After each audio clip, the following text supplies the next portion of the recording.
Il faut que cette génération comprenne que nous avons la responsabilité et la charge de redémarrer certaines choses spirituellement pour les réveils des temps de la fin ou pour les réveils de la dernière moisson. Écoutez-moi frère, le diable travaille à tout prix pour pousser les hommes à tomber dans la religion, dans l'amour du monde, dans la concurrence déloyale, dans la guerre de position et dans la richesse du monde, pour ne pas travailler pour la gloire de Dieu et pour ne pas travailler afin que les derniers réveils soient soufflés. Car le diable sait très bien qu'en commettant ces choses, ça va éteindre le feu.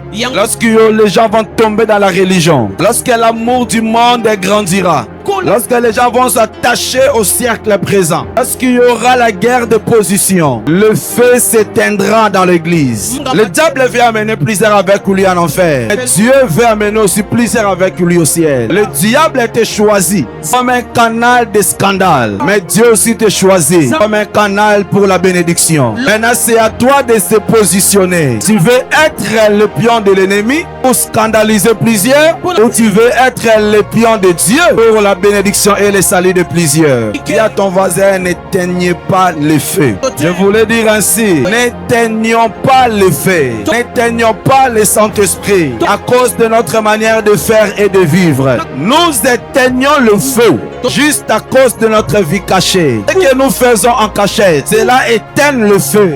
Quand nous venons à l'église, le feu ne peut pas s'allumer. L'apôtre Paul dit, je salis les saints de l'église.